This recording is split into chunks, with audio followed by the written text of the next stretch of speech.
মনোনয়ন বঞ্চিত নেতাদের ভবিষ্যতে মূল্যায়ন করার সিদ্ধান্ত নিয়েছে বিএনপি। দলের শীর্ষ নেতারা জানিয়েছেন, ক্ষমতায় গেলে দলীয় এবং স্থানীয় সরকারের বিভিন্ন পর্যায়ে তাদের অগ্রাধিকার ভিত্তিতে বিবেচনায় রাখা হবে। এরপরও কেউ বিশৃঙ্খলা করলে তাদের কঠিন শাস্তির মুখোমুখি হতে হবে বলেও সতর্ক করেছেন দলের নীতি নির্ধারকরা। রুদ্র রফিকের রিপোর্ট। ত্রয়োদশ জাতীয় সংসদ নির্বাচনে অংশ নিতে ইতোমধ্যে ৩০০ আসনের ২৩৬টিতে সম্ভাব্য প্রার্থী ঘোষণা করেছে বিএনপি। তালিকায় নাম নেই অনেক হেভিওয়েট ও ত্যাগী নেতাদের। এদের মধ্যে স্থায়ী কমিটির সদস্য নজরুল ইসলাম খান, বেগম সেলিমা রহমান, সিনিয়র যুগ্ম মহাসচিব রুহুল কবির রিজভির মনোনয়ন না পাওয়া নিয়ে চলছে সরব আলোচনা।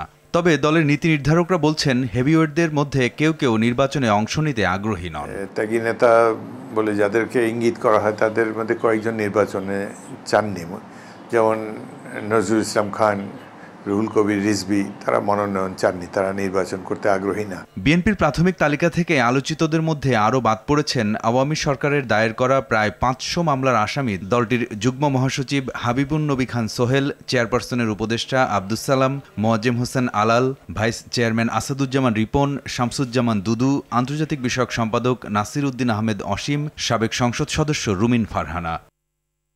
তালিকায় নাম না থাকা নেতারা ত্যাগী হলেও এলাকায় তাদের জনপ্রিয়তা যাচাই করা হয়েছে। চূড়ান্তভাবে যারা টিকিট বঞ্চিত হবেন তাদের দল আলাদাভাবে মূল্যায়ন করবে বলে জানান দলের নীতি নির্ধারকরা। যারা মনোনয়ন বঞ্চিত তাদের মূল্যায়নের জন্য আমরা এটা চিন্তা ভাবনা করছি। রাজনীতিতে কম্পিটিশন থাকবেই, তো আমি আশা করব যারা বিএনপিকে ভালোবাসেন, দলকে ভালোবাসেন, তারা দলের প্রতি অনুগত থেকে তাদের কর্মকাণ্ড চালাবেন, যাতে করে ভবিষ্যতে তাদেরকে আমরা মূল্যায়ন করতে পারি।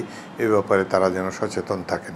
স্থায়ী কমিটির আরেক সদস্য ইকবাল হাসান মাহমুদ টুকু বলছেন, দলীয় সিদ্ধান্ত উপেক্ষা করে কেউ বিশৃঙ্খলা করলে তার বিরুদ্ধে ব্যবস্থা নেওয়া হবে। 16 বছরের যে আকাঙ্ক্ষা, 16 বছরের যে সংগ্রাম, সেই সংগ্রামটা বিশৃঙ্খলা করে নষ্ট করে দিচ্ছে না। এরা কোনো কালেই ঠিকভাবে আন্দোলন সংগ্রামে ছিল না, সেই জন্য এটা করছে। শৃঙ্খলা যদি না মানে তো ওই কর্মীদের আমার লাভটা কী হবে? শৃঙ্খলা তো মানতে হবে। দলের সর্বোচ্চ বোর্ড সিদ্ধান্ত নিয়েছে, সে তার বাইরে যাওয়ার তো কারো ক্ষমতা নেই। দলের পক্ষ থেকে যাকে মনোনয়ন দেওয়া হয়েছে তার পক্ষে কাজ করে ধানের শীষকে বিজয়ী করার আহ্বান দলের শীর্ষ নেতাদের। রুদ্র রফিক, RTV, ঢাকা।